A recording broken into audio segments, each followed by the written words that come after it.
성경 말씀을 봉독합니다. 누가복음 6장 12절에서 16절까지 봉독합니다.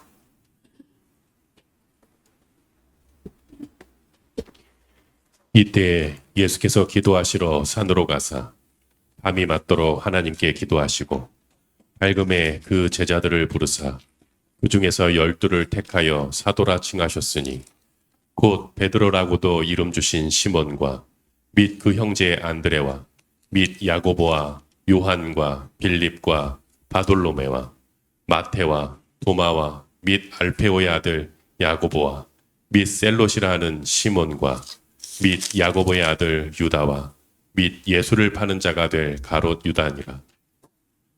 아멘. 지난 수요일에 조금 진도가 다 못 나가서 6장 누가복음 6장 거기 첫머리에 두 사건이 있었는데 하나는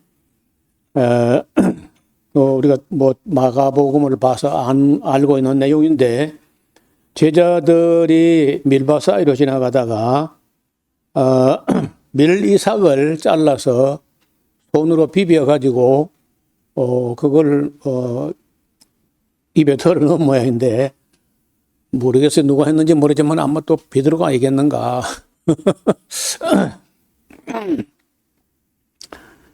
그래서 이걸 이제 바리새인들이 또 봤다는 거예요. 그리고 우리가 여기 방목마을에 바리새인이 있을 것 같지는 않은데 그러나 집 위에 등경 위에 있는 등불처럼 산 위에 있는 동네처럼 예수 믿는 사람의 행동은 우리 주변에 있는 모든 사람에게 등불처럼 다 비춰지고 있다는 거예요. 안 보는 것 같아도 흘금흘금 다 보는 거예요. 그리고 잘못된 거 그런 거 딱 갖고 있다가 그거 이제 마귀하고 함께 예수 믿는 것들이 못됐다. 이런 식으로 이제 그렇게 체크를 하고 있기 때문에 굉장히 조심을 해야 돼요. 하나님 앞에 더 조심해야 되지만은 마귀나 세상 사람 앞에서도 조심해야 돼요. 어쩌면요, 우리 성도들끼리 있을 때도 조심해야 되지만은 성도들이야 다 우리끼리니까 좀 덜해요. 그래서 믿지 않는 사람들하고 관계할 때는 극히 삼가하고 조심해야 됩니다. 다 보고 있다는 거예요. 안 보는 것 같아도 다 보는 거예요. 제가 원지 있을 때 바로 사택 한 1.5m쯤 되는 담장 바로 너머에 그 면사무소, 구 면사무소가 있었고 그 구 면사무소 예, 그 숙직실 같은 방을 어떤 사람이 세 얻어가지고 살면서 교회는 안 나오고 그러는데 그 사람의 아버지 되는 사람이 와서 인사를 하면서 자기 아들이 그 원직교회 목사가 어떻게 살아가는지를 보고 들은 대로 자기한테 이야기하더라는 거예요. 그래서 얼마나 마음속에 뜨끔하는지요. 사람들이 그리스도인들의 삶을 예사로 보는 것 같아도 다 보고 있다는 거예요. 그 산에 있는 동네가 숨기지 못하는 것처럼 또 사람이 불을 켜서 말 아래 드는 게 아니고 등경 위에 드는 것처럼 집안 모든 사람들에게 비치게 된다. 그래서 베드로가 안식일에 아마도 베드로 같은데 시장하기 때문에 밀이삭을 잘랐다. 그러니까 자른 거는 죄가 된다는 거예요. 왜? 안식일이니까. 그리고 또 이렇게 비비는 건 또 타작을 했다는 거예요. 또 불었어. 그럼 풍구로 했다는 겁니다. 근데 그걸 가지고 그 째째하게 따지고 이제 하는데 예수님께서는요 제자들의 그런 문제를 정말 별로 문제 안 삼아요. 그게 뭐 누구를 해치는 것도 아니고 또 여러분 시장할 때 다윗이 제사장 외에는 먹지 못하는 진설병을 다윗이 요청해가지고 먹은 적이 있어요. 생명이 우선이니까 시장할 때니까. 그럼 나머지 의식은 차선이고 생명이 우선이다. 여러분 예수님의 법 해석은 그래요. 그래서 여기 그 얘기를 하는 겁니다. 그래서 예수님께서 그 제자들이 향한 뭐 그렇게 덕이 안 되는 모습이긴 한데 다 변호하시고 두둔하시고 지켜주시고 그렇게 했어요. 그 6절에 보면은 또 다른 안식일입니다. 다른 안식일에 예수님께서 회당에 들어가니까 거기에 오른손이 말라가지고 그 뭐 작동이 안 되는 장애인이 있었다는 거예요. 그러니까 예수님이 이제 보나마나 또 예수님 또 환자 병자를 보면은 안 고쳐주고 지나가는 법이 없어요. 그러니까 이제 그날 안식일이지 틀림없이 예수님 고칠 거다. 그 고치는 것 같이 이제 그거까지 시비 걸리고 딱 또 보고 있는 거예요. 그래서 예수님께서 그 사람 보고 일어나 산 가운데 서라. 그래 놓고는 예수님께서 회중들에게 묻는 거예요. 안식일이라도 안식일에 선을 행하는 것과 악을 행하는 것 어느 것이 옳으냐. 생명을 구하는 것과 멸하는 것 어느 게 옳은 거야 하고 이제 한데 뭐 아무 대답을 못 해요. 입장 곤란하니까. 그래서 예수님께서 무리를 둘러보시고 사람들 앞에서 그 한 오른손 다른 복음서는 한편 손 마른 자로 되어 있는데 누가 알아보니까 그게 오른손이라는 거야. 그래서 네 손을 내밀라. 안식이라도요 손을 내미는 건 죄가 아니야. 병을 고치는 거는 그 시비거리가 되는데 손을 내미는 거는 죄가 안 돼요. 그러니까 예수님께서는요 다 방법이 있다는 거예요. 길이 있고 방법이 있는 거예요. 그래서 그 손이 회복됐다는 거죠. 그런데 그러니까 이제 예수님 뭘 딱 그저 꼬나보고 있던 사람들이 뭐 시비거리 하나 찾아 만들어 보려고 했는데 그거 안 되고 말았거든. 그러니까 저희가 분기가 가득하여 이 예수를 어떻게 처치할꼬. 여러분 예수님께서 하시는 일 중에 옳지 않은 게 하나도 없는데 근데 악한 사람들은요 어떻게 처치할꼬 그렇게 한다는 거예요. 대개 악인들이 의로운 사람을 어떻게 처치할꼬. 왜? 같이 악하면 좋겠는데 악하지 않거든요. 그러니까 못 견디합니다. 이 세상이라는 곳은요 자기들하고 같이 악하면 아무 말 안 해요. 근데 누가 선하거나 의롭거나 하면은요 반드시 그 물고 늘어져 가지고 어디 탈탈 털어보자. 조국 털듯이 이재명 털듯이 터는 거예요. 그게 어제 오늘 일이 아니라 우리나라만 그런 게 아니고 뭐 이스라엘도 그랬다니까. 그리고 이제 거기까지 있은 후에 오늘 이제 본문 12절 이하에 보면요 예수님께서 12사람 제자들이 이제 그동안에 예수님께서 직접 부른 사람도 있고 직접 부른 어떤 흔적이 잘 모호한 사람도 있고 어떻든 예수님 따르는 무리가 때로는 막 5,000명, 10,000명 막 이렇게 막 하는데 그를 다 제자를 삼거나 그렇게 하지 않고 그 중에서 12를 택했다는 거예요. 아시는 대로 12사도 앞을 그림을 좀 보실까요?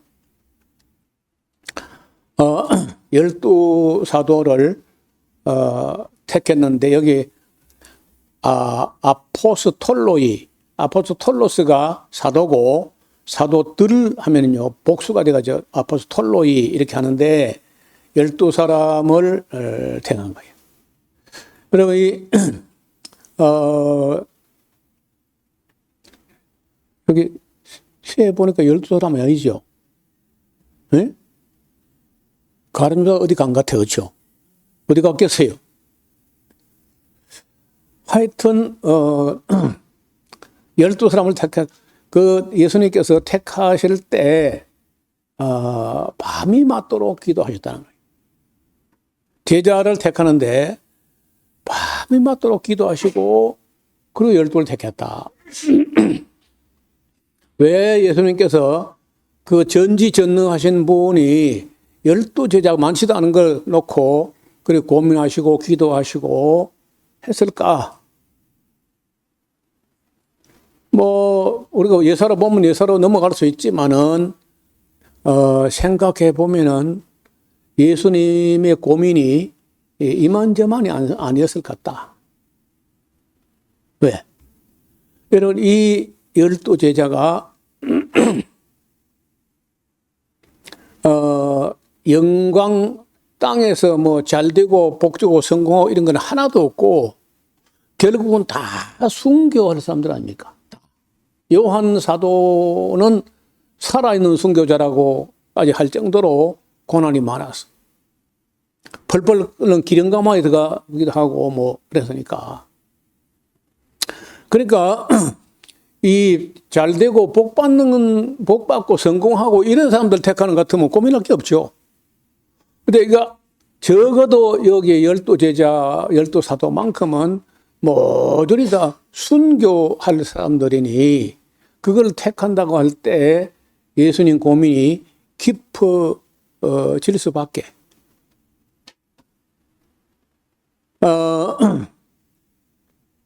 앞을 다시 보겠습니다. 여기 보면은요, 12사도가 어떻게 순교하느냐. 베드로 순교는 참 이게 애매해요.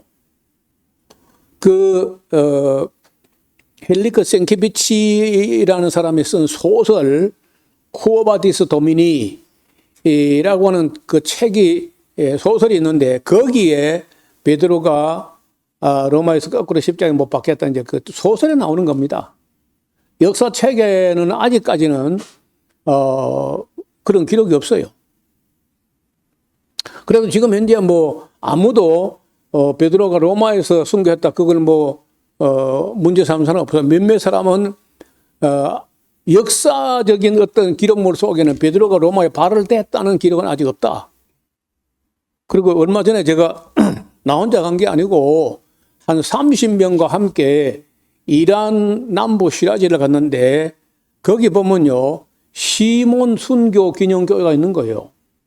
그리고 제가 이란을 2번이나 갔는데 첫 번째 갔을 때는 거기 교역자는 못 만나고 가이드의 말만 듣고 들은 대로는 열심당은 시몬의 순교지다 이렇게 이제 순교 기념교회라고 들었어요. 근데 이번에 갔을 때는 그 교회에 교역자가 있는 겁니다. 교역자가 있는데 교역자가 영국 성공회 소속이야 교회가. 근데 우리가 열심당은 시몬이 여기서 순교한 것이 아니냐고 물었더니 그 잘못 전달돼 가지고 잘못 알고 있다 여러분도. 여기 페르시아 남부 시라지에서 순교한 시몬은 베드로 시몬이지 열심당 시몬이 아니라는 거예요. 저 혼자 들은 게 아니고 30명이 같이 들었다고. 아니 모든 사람이 지금까지 다 베드로라는 시몬은 로마에서 죽었고 페르시아에서 순교한 사람은 열심당한 시몬이다 이제 이렇게 다 알고 있다고. 근데 깜짝 놀랄 얘기를 들은 거예요. 그럼 내가 몇 번 질문했는데 꼭 같이 대답이 베드로라는 시몬이 로마 간 게 아니다. 그렇죠. 지금도 혼란스러운 거예요. 그 다음에 안드레는요, 파트라스라고 하는 그 그리스에서 순교합니다. X자로 된 그 십자가에 못 박혔어요. 야고보. 제일 먼저, 사도 중에 제일 먼저 예루살렘에서 헤롯에 의해서 참수당합니다. 요한은 유일하게 순교라기보다도 그야말로 천수를 거의 다 누리고 근 100살까지 살았어요. 밤모섬에 유배가기는 했지만은 고통 중에 뭐 순교당하지는 않았습니다. 그 다음에 빌립의 순교지를 가봤는데 그 히에라폴리스라고 지금 현재는 그 땅 이름을 파무칼레라고 하는데 터키 땅에 가면요 그 라오디기아 건너편 산에 이래 보면은 산허리 산 중턱에서 온천수가 터져 나와요. 우리처럼 뭐 파가지고 뭐다 끌어올린 게 아니고 산 중턱에서 온천수가 터져 나오는데 그게 지금 몇천 년째 나오고 있는 거야. 근데 온천수 안에 온천수가 보통 이제 유황을 포함하고 있으면은 유황이 포함된 석회석은 누렇게 나와요. 근데 그 유황을 포함하지 않은 석회석인지 뽀얗습니다. 하얀 그 석회석이 그 물에서 흘러나와가지고 언덕에 쌓여가지고 그것이 마치 여름에 뭉게구름처럼 혹은 목화송이를 따가지고 이렇게 쌓아놓으면요. 그래요. 뭉게구름처럼 이렇게 되거든. 그래서 그 파묵칼레라는 것이 말이 목화송이의 성이라는 뜻인 거예요. 그 왜 목화송이의 성을 보니까 유황을 포함하지 않은 석회석이 그 온천수에 흘러나오니까 그게 먼 데서 보입니다. 어마어마한 거예요. 거기 올라오면요. 팔각형으로 된 그 예배당이 있는데 그 알아보니까 빌립 사도의 순교 기념교회라는 거예요. 거기서 순교했어요. 기둥에 매달려 가지고 순교했다는데 소상한 기록 없습니다. 그 다음에 제일 끔찍한 순교한 사람이 바돌로메, 아르메니아에서 순교했는데 지금 우리 저 뒤에 보이는 이 그림, 이 아르메니아. 여기서 어쩌면은요, 이 바돌로메 순교한 아르메니아야말로 최초의 기독교 나라가 된 나라 할 수 있어요. 굉장히 일찍부터 온 나라가 예수 믿게 된 그런 나라예요. 근데 또 바돌로메는요, 가장 끔찍한 그런 순교를 해요. 살아있는 채로 살가죽을 다 벗긴 후에 목을 쳐 죽였다는 거예요. 제일 끔찍하게 순교해요. 도마 이야기는 지난번에 조금 말씀드렸는데 인도 첸나이 지방에서 힌두교 사제들의 질투심 때문에 너무 많은 사람들이 힌두교를 배반하고 도마를 따라 예수를 믿으니까 이게 질투심 때문에 창으로 찔러가지고 도마가 순교도 합니다. 마태 이디오피아에서 순교한 걸로 알고 있는데 한 72년경에 칼과 창에 찔려가지고 순교해요. 야고보, 작은 야고보입니다. 예루살렘에서 성경 꼭대기에서 떨어뜨려가지고 순교했다는 거예요. 그 다음에 페르시아 다데오가 다른 말로 가룟 유다 아닌 다른 유다를 다데오라고도 하는데 이분은 페르시아 북부에 다데오 순교 기념교회가 있어요. 거기를 가려고 출발했는데 가다 보니까 눈이 거의 한 1m 가까이나 쌓이는 바람에 그 입구 진입로까지 갔다가 끝내 우리가 어떡하지 못하고 발길을 돌렸습니다. 화살에 맞았다는 말도 있고 십자가에 못 박혔다는 말도 있는데 어떻든 이란 북부에서 순교해요. 시몬, 열심당한 시몬, 아까 말씀드린 톱으로 켜가지고 순교했다고 하는데 그쪽 교회 목사님 얘기하고는 좀 다른 거예요.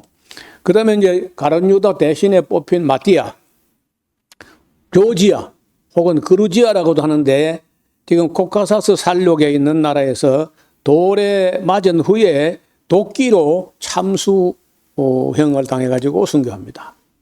자, 이렇게 순교할 사람들을 예수님이 택하는 과정에서 고민하고 그리고 슬퍼하고 그러면서 이 제자를 보낼 때 뭐라 하느냐. 내가 너희를 세상에 보내는 것이 어린 양을 이리들 가운데 보내는 것 같다야. 그런 말씀 하시는 거예요. 그때만 해도 제자들은 그 말이 무슨 말인가. 아무도 몰랐을 거라. 근데 나중에 이와 같이 다 순교하게 되거든요. 사도 요한 한 사람 말고. 그리고 순교가 가장 많이 일어난 곳, 앞을 보겠습니다. 가장 많이 일어난 곳이 어디냐면요. 로마야, 로마. 그때가 이제 로마가 온 세계를 다 힘을 가지고 억눌러 가지고 아무도 전쟁을 할 수가 없어요. 왜냐하면 로마가 힘이 너무 막강하기 때문에 로마에 도전장을 내 가지고 전쟁을 해보겠다고 하는 나라는 거의 없었어요. 지금 현재 페르시아 저 북쪽에 파르티아 이런 나라들이 로마에 도전장을 내고 전쟁을 한 기록은 있지만은 그 외에 아무도 감히 로마라는 그 막강한 힘을 맞서겠다는 그런 나라가 없어가지고 이른바 로마의 평화, 그 팍스 로마나라고 팍스 로마나. 그 팍스 로마나는요, 참 평화가 아닌 거예요. 참 평화가 아니고 무슨 평화냐? 힘에 의해 가지고 억눌려 가지고 찍소리 못하는 평화. 그래도요, 전쟁하는 것보다 나을지 몰라. 힘에 의해 가지고 참 샬롬이라는 평화가 아니고 강력한 로마가 너무 힘이 막강하니까 감히 도전을 하지 못해 가지고 전쟁이 그저 잠잠해진 상태. 지금의 미국이 지난 한 5, 60년 동안 미국이 거의 일국 체제처럼 막 소련이 있었다 할지라도 소련도 미국에 비할 바는 아니었으니까 그걸 이제 팍스 아메리카나라는 거예요. 미국의 힘이 워낙 막강하니까 감히 어떤 나라도 미국에 도전을 못해요. 지금은 미국의 힘이 흔들리니까 팍스 아메리카나는 끝났다. 그래서 앞으로 기대할 수 있는 평화는 팍스 코리아나, 한국식의 나라, 한국식의 민주주의 이런 것만이 미래 지구촌의 희망이다. 그런 말들 온 세계에서 합니다. 그래서 다 미국을 바라보지 않고요. 미국보다는 차라리 푸틴이 낫고 푸틴보다는 차라리 시진핑이 낫다. 시진핑이요. 지금 1등이 됐어요. 미국, 소련, 중국 중에 트럼프는 지금 도저히 믿을 수가 없다. 왜? 이란하고 15일 기간 동안에 협상한다고 협상 테이블에 앉아가지고 협상 이틀째 이란의 지도층 40명이 모였는데 폭탄을 때려가지고 이스라엘로 한 게 끝장을 냈잖아. 협상하면서 협상 자리에 앉아 있는데 이란의 지도층 사람들 고위층 갖다 40명 하루에 작살 내버리는 거예요. 그런 미국을 누가 믿겠습니까? 이번에 또 미국하고 이란하고 스위스에서 회담을 하고 협상을 하는데 이스라엘 네타냐후가 이란 측 협상단을 암살하려고 하다가 그 이란 사람들이 정보를 알고 도망을 가봤다. 협상하다가. 그런 상황에서 미국과 이스라엘 어떤 나라가 믿겠느냐는 거예요. 그래서 미국식의 팍스 아메리카나가 끝났다는 거예요. 더 웃기는 게 지금 무비자로 입국할 수 있는 나라가 미국은 42개국밖에 없고 미국은 전 세계 42개국만 무비자로 입국해요. 중국은 50개국. 중국은 50개국이 무비자로 입국됩니다. 지금 엊그저께 중국에서요. 카나다하고 독일 사람들, 영국 사람까지 무비자로 입국 가능하다. 그리고 선포를 했어요. 한국도 물론 가능한 무비자로 갑니다. 더 웃기는 거는 미국은 온갖 동맹부터 고관시를 때려가지고 미국과 동맹이 아니고 뭐냐? 꼬봉이야. 한국하고 미국이 동맹이 아니고 동맹 같이 맹세해야 되는데 기울어진 맹세이고 지금 한국과 미국 동맹이 완전히 오야봉 꼬봉이야. 이런 식으로 만들어버리고 동맹에게다 더 고관시를 더 때리고 이렇게 하는 걸 봤거든, 시진핑이. 그래가지고 온 세계로 불신임 받는 걸 보더니 시진핑은 어떻게 하느냐. 아프리카에서 생산되는 모든 제품들은 무관세 100% 무관세. 그렇게 하는 거예요. 그래서 지금 미국이 하는 거는요. 도저히 세계 누구로부터 지지받지 못하는 그런 짓을 하고 있습니다. 자, 로마 이야기하고 지금 미국 이야기는 거의 비슷한 데가 있습니다. 여러분, 옛날에는요, 가장 첫 번째 바벨론은 지금 현재 이라크 땅이 그 첫 번째 바벨론이야. 두 번째 바벨론이 로마라는 바벨론이고, 마지막 바벨론이 미국이 마지막 바벨론이다. 제가 하는 말이 아니고, 미국에서 굉장히 잘 나가던 목사 중에 잭반 인프라요. JVI라고 TV 채널을 독립적으로 교회가 소유하고 있는 그 교회 잭반 인프 목사 얼마 전에 돌아가셨는데 이분이 쓴 책 중에 11시 59분이라는 책이 있어요. 11시 59분, 마감 시간 1분 전이라는 거예요. 그 책에 그런 말이 나옵니다. 마지막 바벨론은 미국이다. 미국 사람인데 마지막 바벨론이 미국이라는 거예요. 제가 그 책을 읽은 게 30년 전에 읽었고 지금 저 책을 갖고 있는데 그때 저는요, 그때만 해도 미국은 좋은 나라, 미국은 정의로운 나라, 미국은 우리의 표상이 되는 나라, 막 미국을 좋게만 그래 보고 그래 배웠거든. 근데 그 어떻든 잭반 인프 목사가 미국이란 나라가 마지막 바벨론이라는 말을 읽으면서 그때는 제가 안 믿었어요. 그래 세월이 좀 흐르면서 라틴 아메리카 역사, 남아메리카 역사 책이 저한테 두세 가지가 있는데 그걸 읽어보는 중에 이게 왜 잭반 인프 목사가 미국을 마지막 바벨론을 했겠는가 조금씩 이해가 됐어요. 막 그 이야기는 이 다음에 한번 또 시간 나면은 정리하기로 합니다. 어떻든 이 로마가 베드로 1차 박해, 2차, 3차, 4차, 5차, 10차 여러분 64년부터 해가지고 311년까지 250년간 10번째 박해가 일어나는데 그 박해할 때 얼마나 많은 주의 종들이 순교를 합니다. 뭐 맨 먼저 베드로 바울을 그 순교하고 그리고 이제 311년까지 마우리티우스하고 일반 성도들까지 막 잡아 죽이는 그런 시대에 이 많은 박해가 일어났고 그러니까 예수님께서 세상을 구원하는 것도 십자가를 지고 그 고통받는 그만도 엄청난 일이고 인간이 되는 것부터 하나님이신 아들 하나님이 육체가 돼가지고 오는 것부터 엄청난 일이 되다가 십자가의 고난을 받으시는 것도 작은 문제가 아니고 또 혼자 죽어 되는 게 아니라 12제자까지도 순교해야 되고 12제자 순교로 끝나는 게 아니라 그 이후로도 12제자가 순교하고 나서라도 250년간 그야말로 어마어마하게 많은 사람들이 예수님 때문에 예수님 복음 진리 때문에 순교로 해야만 세워질 수 있는 교회.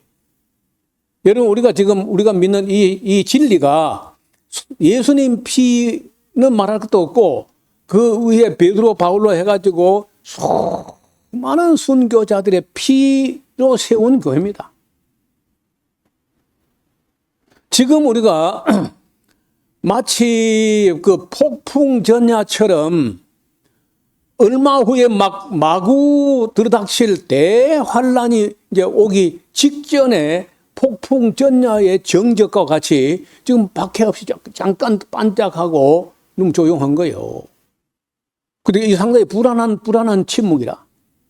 불안한 정적 같아. 그런데 지금 지금 세상 돌아가는 얘기를 한번 따로 시간을 내서 이야기를 해야 되는데, 이제는요, 질서는 다 깨졌어.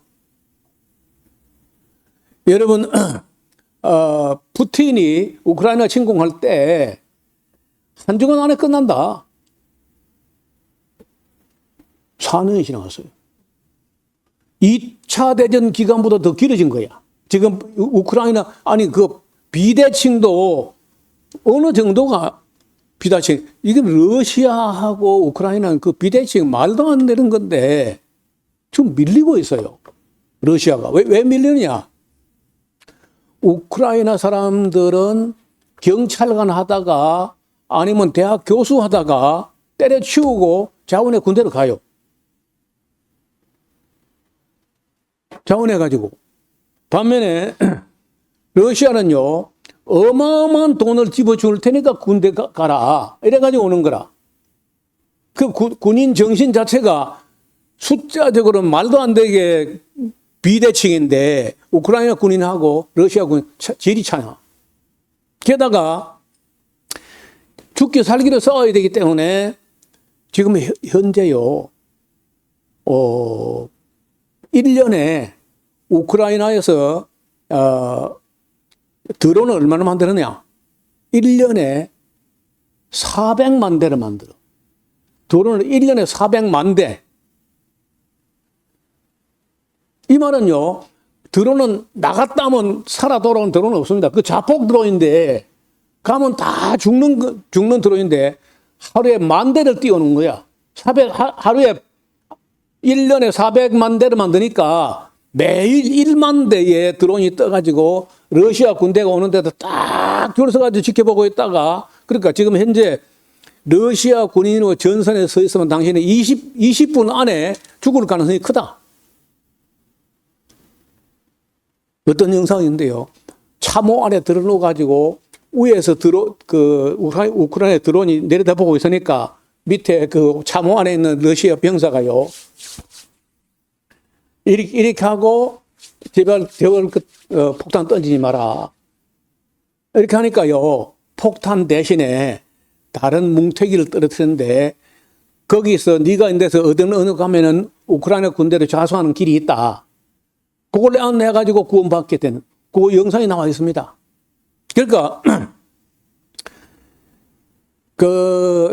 미국이란 나라는요, 어떤 나라냐 하면요, 미국은 센 나라하고 같이 뭐 해먹자. 그 센 나라 누구냐? 러시아거든요. 그 푸틴하고 트럼프는요, 매우 절친한 친구야. 그리고 별로 친구하고 싶지도 않은 게 시진핑인데, 그래도 트럼프는요, 항상 시진핑은 자기 좋은 친구라는 거야. 시진핑이 속으로 친구 좋아하시네.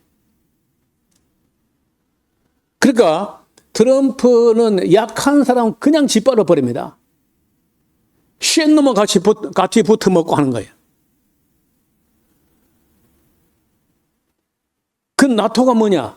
나토는 미국 믿고 아무 무기도 안 만들고 뭐 있다가 우크라이나가 밀리면 이제 자꾸 서쪽으로 밀려고 하면 곤란하다 싶으니까 자기들은 전쟁에 안 나가고 우크라이나 싸우니까 우크라이나 보고 싸우라 조금 더 대주면서 무기 좀 대주면서 싸우라 그래요. 그것도 나쁜 놈들이죠. 나토도. 자기들 안 죽으니까 돈 좀 대주면 싸우라. 그럼 뭐 하는 거냐? 우크라이나 얻어맞아가지고 러시아의 무기가 다 소모됐으면 좋겠다는 거예요. 그러니까 지금 현재 이 지구촌에서 정치 중에 도덕 정치, 정의로운 정치는 완전히 사라졌습니다. 그리고 이제는 동맹도 필요 없고 다 각자 도생으로 지 알아서 살아나야 돼. 자기 알아서. 이런 식으로 가면은 이제요, 만약에 여기서 조금만 더 밀고 나가게 되면은 푸틴 같은 사람이 만지작거리고 있는데 핵버튼이야. 하다 안 되면요, 핵을 놔두고 안 써보고 나 사표할래. 그래 하겠어요?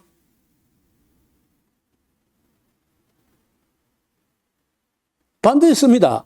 쓰면은 그야말로 온 세계는 살기 좋다, 편안하다 임산한 여자에게 해상도에 갑자기만 같이 종말론적인 대화론이 들이닥칠 수 있다는 거예요. 예를 우리가 예사로 지금 뭐 예수님께서 제자를 택하시고 밤이 왔도록 기도하셨다고 하는데 이 어마어마한 순교가 예수님 다 보이잖아요, 앞으로. 그거 얼마나 고민하겠어요. 그리고 자, 이렇게 해서 교회가 로마에 정착하는데 311년까지 대박해 중에 그 많은 선교사가 나고 바로 2년 후에 313년에 콘스탄티누스 황제에 해가지고 밀라노 칙령, 기독교 자유가서 보내면서 박해가 끝납니다. 순교도 끝나고.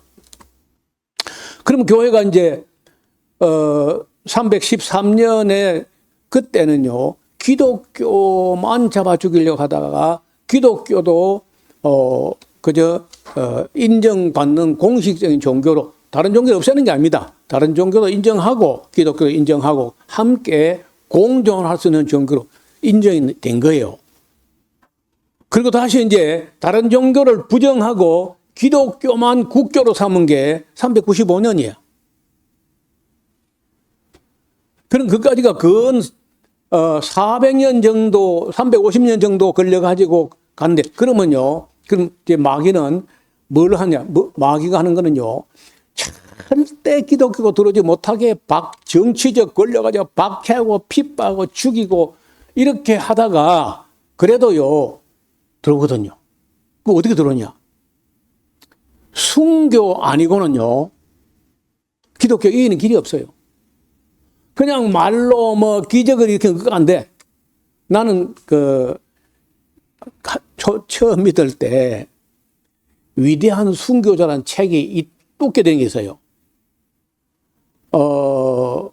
우리나라 그 보이스사로 출판됐는데 장로의 신학대학 총장이었던 맹용길 박사가 번역해가지고 내는 건데, 제가 다닐 때 맹용길 박사가 그 총장이었거든요. 그래서 그 책을 읽다가요, 그때만 해도 제가 신학교 갔어도 아직은 초신자 같은 마음인데 위대한 순교자 책을 읽다가요, 끝내 다 못 읽었습니다. 아니, 이렇다면 누가 예수 믿겠나? 내가 뭘 모르고 예수 믿은 것 같다 하면서 위대한 순교자들 책을 보다가 책을 덮어버리고 다 못 읽었는데,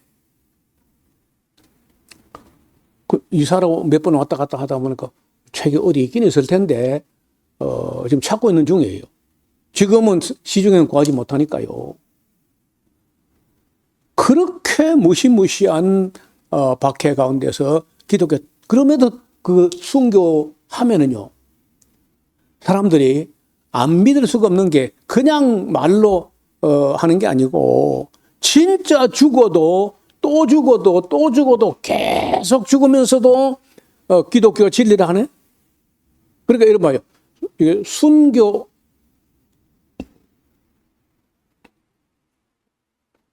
앞을 보겠습니다. 여기에 이 마르티스라고 하는 말이 마르티스 하는 말이 순교라는 말인데, 이 말이요, 증거하다는 말하고 똑같아요. 증거하다, 순교하다. 순교는 왜 하느냐? 우리가 믿는 게 내가 죽어도 이건 진리다 하는 말이거든, 그게. 그래, 실제로 죽어. 실제로 죽어도 죽으면서도 이게 진리라는 거예요. 키프리아누스 같은 분은 칼타고가 나온 유명한 순교자고 대학자인데, 순교할 때 자기를 죽이는 사람들에게 자기가 갖고 있는 금화를 선물하면서 순교합니다. 그러니까요, 저렇게 봐라. 저 순교하면서 죽음을 당하면서까지도 증거하는, 저거는 우리가 어떻게 의심할 수 있겠느냐. 그러니까요, 가장 강력한 증거는 순교인 거예요. 나는 그런 생각을 했다니까, 처음에. 아니, 예수님이 전능하시면 좀 이적이나 기적을 하고 믿게 하고 말지 그걸 꼭 제자들 죽여가면서까지 그렇게 했을까? 그 다른 뭐 방법이 없었을까? 뭐 사람 생각이니까 그런 생각할 수 있는데 하나님은 죽음으로서 가장 강력한 증언이 뭐냐? 죽음으로서 증거하는 증거. 그게 순교이고 그게 증거예요. 여러분 파리에 가면요 그 유명한 언덕이 있는데 몽마르트라고. 몽마르트가 몽은 산이라면 산을 몽이라 그래. 그 마르트가 뭐냐? 순교자. 그러니까 몽마르트가 순교자의 산, 우리나라 같으면 절도산. 목이 달아나는 산. 그래서 지금 몽마르트가 무슨 낭만적인 용어가 아니고 예수님을 믿다가 순교자가 일어난 순교의 산, 절도산인 거지, 그게. 그래서 어떻든 순교 해가지고 350년간 수를 헤아릴 수 없는 사람의 순교로서 피로써 로마 교회를 세워가지고 로마가 들어갔어. 교회. 로마 교회가 들어온 거야. 이제 막 들어온 것까지 못 막았어요. 왜? 죽으면서 들어오니까. 그러면 그냥 마귀가 포기하느냐? 아, 이거 뭐 들어와 버렸네. 뭐 할 수 없지 뭐. 그래서 뭐 얼마나 좋겠어요. 앞을 보세요. 그렇게 해서 교회가 들어오면은 마귀가 포기하는 게 아닙니다. 여러분, 지금 우리가 오늘 이 본문 다음에 뭘 볼 거냐면은 예수님께서 12사도를 택한 다음에 교육에 딱 들어가는데 교육이 뭐냐면요. 산상보훈인 거예요. 산상보훈을 가르쳤는데 그 산상보훈에 보면 그 순교하라는 말이 나옵니다. 순교해야 된다는. 자, 12사도를 택해가지고 산상보훈을 가르쳐서 진짜 순교할 사람들로 가르쳐 놨어요. 그래가지고 순교하면서 로마까지 점령을 해가지고 350년, 360년 넘어 걸려가지고 로마가 기독교화가 됐는데 그럼 마귀가 포기하느냐? 아, 이거 뭐 들어와 버렸네. 어쩔 수 없네. 이렇게 한 게 아니라는 거예요. 그 다음이 더 무서워요. 예수님께서 가르쳐서 지키게 하라. 이렇게 가르쳐서 지켜라. 한두에요. 가르치는 것이 많이 내가 볼 때 미흡해서요. 그래서 어떤 일이 벌어지느냐. 이제 아무리 정치적으로 권력을 가지고 무력을 가지고 총칼을 가지고 막아도 순교하고 해가지고 교회가 들어와 버렸어. 그럼 들어와 버리면 마귀가 포기하는 게 아니고 들어와 버리면 그때부터는요. 하면은 교회 안에다가 뿌락치 이게 우리말로 끈아풀 그래 뭐 정확하게 번역하기 어려운데 마귀가 끈아풀을 자기 쫄개를 교회 안에다가 목사나 신부나 주교나 교황이나 이런 걸 갖다가 마귀 요원을 만들어 가지고 교회 안에다가 침투시켜 가지고 교회를 살살 변질시켜요.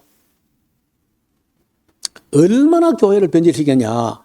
300년에 AD 300년경에요. 부터 벌써 이거 하는 거 있죠. 이거 하는 거. 십자가 그리는 것을 발명했어요. 그 다음에 375년도 천사들과 죽은 성도에 대한 숭배, 천사 숭배, 죽은 성도, 성자 숭배. 378년도 로마 교회 감독이 이교도 모든 종교의 법황이다. 교황은 기독교의 대표가 아니고 모든 종교 위의 법황이다. 그때는 법황이래, 법황. 394년 매일 거행하는 미사 에스터. 미사 끝났으니 가보시오 하고 미사라, 예배가 아니고 미사라고 해요. 431년 에베소 회의에서 마리아가 하나님의 어머니라고 그걸 결정을 합니다. 528년도 수도원 제도가 생기고 이태리의 몬테카지노에 최초의 수도원을 만들었어요. 베네딕트에 가지고 시작됩니다. 590년에 그레고리 1세가 교회 황제로 취임하게 되고 593년에 연옥 교리를 그레고리 1세가 만들었어요. 600년에 교황 그레고리 1세는 기도와 예배 라틴어만 기도하고 예배하는데 라틴어만 사용해야 되고 자국어로 하면 안 된다. 그래 아무것도 모르게 교회로 무식하게 만든다. 709년에 교황의 발에 키스하는 거. 내가 한국에 교황 와도 그 발에 키스하지 마. 발은 똑같은 발이야. 그 무좀 있는지 모르다 무좀 또. 750년에 교황이 세속적인 권력 750년도에 교황은 세상 왕들 위에 있다 이렇게 해요. 788년 십자가 숭배와 초상과 유골 숭배 이른바 서물 숭배 하나님께만 아니고 그런 이런저런 물건에다 또 숭배하는 거예요. 800년도 마리아와 죽은 성도에게 기도하게 가르쳐요. 여러분 앞으로 이 가톨릭 하면 어떠냐? 목수가 되고 싶은 사람은 성 도마에게 기도하라. 도마가 목수였거든. 돈을 벌고 싶은 사람은 세관원이었던 성 마태에게 기록하다. 이런 식으로 하는 거예요. 850년도 소금물을 뿌리는 성수의식을 발명하고 850년도 교황 레오 4세가 산타 스칼라 계단을 갖다가 무릎으로 오르내면서 계단마다 입 맞추는 그것도 시작합니다. 890년에 성 요셉에 대한 숭배, 예수님의 양아버지 요셉 숭배가 일어나고 또 965년 교회에 종을 울리는 것은 요한 14세에 가지고 라테나 회의에서 제정됐습니다. 995년도 성도의 서품, 교황 요한 15세에서 시작되었고 998년도 금요일과 사순절 금식 운동이 시작됐고 1079년도 교황 그레고리 7세가 성직자는 결혼하면 안 된다. 독신을 규정합니다. 1090년도 묵주기도, 이 로사리오라고 하는 그 불교가 갖고 있는 그 나무함부터 간센보살을 하루 아침에 500번 하는 거, 그것도 탐이 나가지고 주기도문 500번 하고 마리아송 500번 하고 또 기도를 세는 거, 이걸 또 발명해요. 은둔자 베드로가 시작했다는 거예요. 1184년도 그 악명 높은 종교 재판을 해가지고 이단자 처벌한답시고 미워하는 사람 다 죽이는 겁니다. 그레고리 9세에서 정식으로 시작해요. 1215년도 화채설, 예수님의 몸을 상징하는 빵을 가지고 신부가 기도하는 순간에 예수님의 살로 변한다. 화채설. 인노센트 3세에서 제정됩니다. 1215년도 고해 성사가 교황 인노센트 3세에서 제정되었고 1220년도 떡을 숭배하는 성체 숭배라고 하는 떡을 가지고 거기 절하는 그런 걸 또 발명합니다. 1229년 톨로사 회의에서 성경과 여러 책을 구독하지 못하게 금서 목록에 넣어가지고 성경을 읽지 못하게 성경을 읽으니까 말이 많아진다는 거예요. 1287년도 교황이나 주교들이 입는 법복, 영국 출신의 시몬 스톡이라는 사람이 그 가톨릭 사제가 입는 이상한 옷들, 그 휘황찬란한 거 있잖아요. 그거 만들어요. 1414년도 콘스탄틴에 의해서 성도들에게 성례식에서 빵만 주고 포도주는 주지 말라. 이렇게 만들고 1439년도 피렌체에서 연옥교리를 만들어내고 1439년 7가지 성례, 7성례가 준비되고 비준되었고 1196년도 마리아송의 전반부가 파리 감독 오토가 완성했고 후반부는 1568년도 교황 피우스 5세가 완성합니다. 1445년도 트렌트에서 유전, 전통이 성경과 같은 근거가 있다고 선언합니다.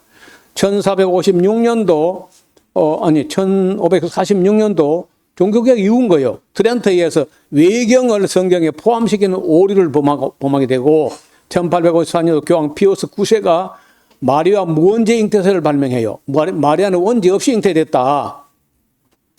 1870년도 교황 피우스 9세가 교황 무호서를 주장하게 되고 1907년도 얼마 안 됐죠. 대한민국 평양 대부흥이라는 그 해에 교황 피우스 10세는 현대 과학이 발표한 모든 건 다 이단적인 학설이다 하고 과학을 부정해버립니다. 1917년도 마리아가 은총의 중재자. 마리아에게 기도하는 게 예수님 기도하는 것보다 더 효과가 있다. 알폰수스 리키오리라는 사람이 그걸 만들어낸 거예요. 1930년도 교황 피우스 11세는 모든 공립학교는 인정할 수 없다고 학교를 부정하게 됩니다. 1931년도 교황 피우스 11세는 마리아는 하나님의 어머니라는 교리를 재확인합니다. 1500년 만에 431년에 확정한 교리를 또다시 한번 재확인해요. 마리아는 확실히 하나님의 어머니다. 1950년 피우스 12세가 마리아가 부활을 성찬했다 하고 선포합니다. 1962년 교황 요한 23세는요, 마리아가 종신처녀로 지냈다. 마리아는 예수님을 잉태한 후에 동생들은 주서 키운 사람들이고 입양한 것들고 마리아가 낳은 게 아니다. 마리아 종신처녀. 이게 가톨릭의 거짓말 교리를 만든 거예요. 1996년도 요한 바로 2세는 지다론이 과학적 사실이라고 또 과학의 눈치를 보고요. 자, 이렇게 온갖 거짓말 교리를 만들고 보태고 섞고 혼합해가지고 싱크리티즘, 잡탕교회, 만국종교, 혼합주의 받는 게 이게 로마 가톨릭이에요. 순교자의 피로 세운 교회가 들어오니까 포기하는 게 아니고 교회 안에 불확치, 사탄의 끈앞을 집어넣어가지고 교회를 변질시켜가지고 그걸 믿으면 지옥 가게 만들어놨어. 다른 말로 또 다른 사탄의 또 다른 손은요, 이슬람교를 만들어가지고 칼로 가지고 다 그냥 기독교 나라를 좀 작살을 내는 방법을 해요. 그것 딱 하다가 안 되니까 마지막으로 하는 게 뭐냐? 신비주의를 만들어가지고 교회에다가 가짜 성령을 만들어 넣어가지고 거짓 방언을 해가지고 교회 전체를 다 개신교 카드로 할 것 없이 전부 방언이다 점령해버립니다. 자, 예수님께서 순교를 해야 될 제자를 택해가지고 산상보훈을 가르쳐서 내가 너희 분반 모든 것을 가르쳐 지켜야 하는데 교육이 없었다는, 예배만 있고 미사만 있고 교육이 없었고 자국어로 가르치지도 않고, 여러분 교회가 이렇게 썩어 부패하고 변질되고 타락하고 사람들에게 있는 종교성이 있기 때문에 어떻든 유지는 됩니다. 가톨릭은요. 형식이 또 근사해 보이니까. 우리 기독교는 그나마도 유지가 안 되고 애기도 안 낳고 결혼도 안 하고, 그리고 모처럼 교회 나오면 거짓 방언을 가지고 다 완전히 그 마귀 정도를 만들어버려요. 자, 지금 지구상에 그런 마귀의 핍박이나 권력 앞에 굴하지 않고 변질된 잘못된 교리에 휘둘리지 않고 거짓 방언에 휘둘리지 않고 끝까지 진리에 서 있는 교회가 지구상에 몇 개나 있겠나 한번 생각해 보시라고.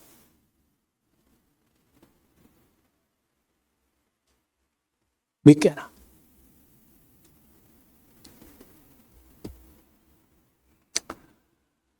여러분, 그래서 예수님께서 12사람의 사도를 택하시고 교육을 하는데 산상보훈을 가르쳐서 순교하지 않으면 안 되게 딱 만들어놔요. 산상보훈을 잘 보면요, 순교하지 않으면. 그리고 예수님께서 나를 따라오는 자는 자기 사형틀, 십자가를 지고 나를 따라와야 된다.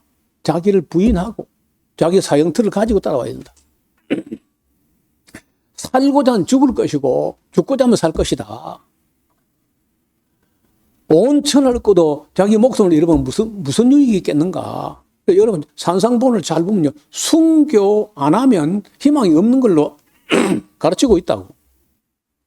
그래서 우리가 전에 없이 제가 이 마귀가 교회를 박해하다가 또 아니면 그래도 들어오면은 이제 끈앞을 집어넣어가지고 교회를 변질시키고, 그래도 안 되면 신비주의를 가지고 거짓 방언을 가지고 거짓성을 바뀌어가지고 망하게 한다.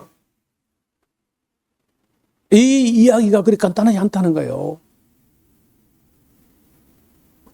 그래서 인간 풍조가 나날이 바뀌고 세상이 아무리 변한다 할지라도 영원히 변치 않는 진리 위에 우리가 교회를 세울 수 있느냐 마느냐.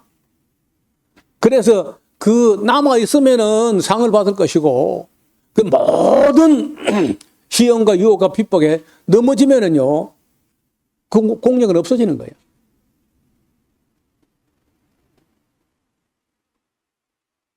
이게 사도 바울이 한 말이죠. 그 시험은 불로 나타나는데 그 불에도 남아 있으면은 상을 받을 것이고 그렇지 않으면 다 헛방이다. 그래서 지금 우리 지금 누가복음에서 예수님이 12사람을 사도로 택해 가지고 산상봉을 가르쳐 가지고 순교하게 했는데 제자들이 못한 게 있어요. 뭐 못했냐면요. 성경을 안 가르친 거예요. 안 가르치고 못 가르치고. 그래서 저는 진작부터 이 신학 비평, 역사 비평과 신학 비평을 해볼 때 교회가 뭘 못했느냐. 성경을 66권을 안 가르쳤다. 여러분 내년이 에스라하우스 사역의 만 50년이야. 1977년부터 시작했으니까 2017년 딱 50년인데 내년 50년 되는 때는요. 한번 처음 성경 강좌했던 순두리우를 한번 방문을 할 마음이 있어요. 버스를 한 대절 내더라도 한번 가보겠다는 생각이 듭니다. 왜냐하면 이게 작은 일이 아니기 때문에 66권을 다 가르쳐가지고 어떠한 핍박과 어떠한 미혹이나 어떠한 변질에도 휘둘리지 않는 예수님 올 때까지 제대로 서 있는 교회 잠 몇 개라도 제가 50년을 사역하고 너무 허무해. 너무 저를 따라서 하는 목사가 너무 없어요. 통 없는 건 아니고 몇몇 교회는 있으나 너무 허무하다 싶을 정도로 실적이 참 내놓을 게 없습니다. 아무쪼록 우리가 이제 예수님께서 제자를 택해 가지고 어떻게 가르치는지를 이번 누가복음에는 없습니다. 요한복음에는 산상보는 없어요. 그리고 지금 산상보온 교훈을 이번에 저로서는 다시는 내가 산상보온을 가지고 설교할 수 있는 기회가 있을지 모르겠는데 잘 새겨 들으시고 우리도요 순교하리만큼의 확신에 서 있어야 돼요. 그래야 세상을 이긴다는 거예요. 죽고자 하는 자만 이긴다는 거예요. 오늘은 여기까지만 말씀드리고 다음 시간에 산상보온을 공부하겠습니다. 하나님 아버지,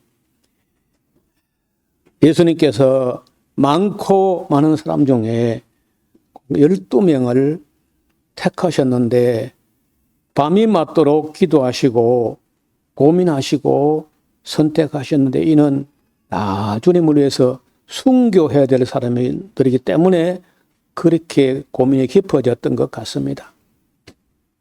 후에 얻을 영광이야 크긴 하지만은 순교가 결코 아무나 할 수 있는 건 아니고 그때 사람들이 성경을 많이 아는 것도 아니었을 텐데 어떻든 그 사도들이 자기가 믿은 예수님을 위해서 다 목숨을 바쳐서 증거했습니다.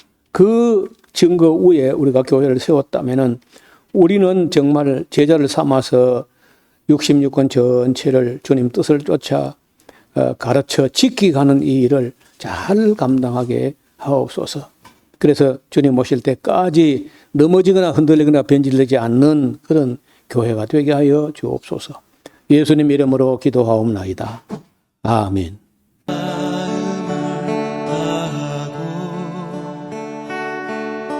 성품을 다하고 힘을 다하여서 여호와를 사랑하라. 내게 준 계명을 마음에 새기고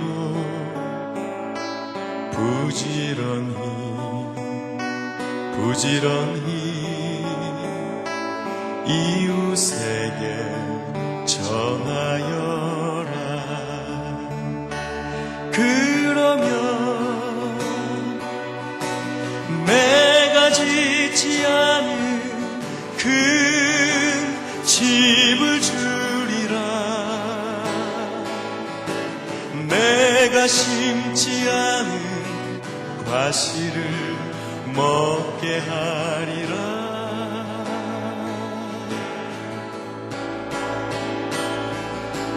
그러나 한 가지 잊지는 말아라. 죄인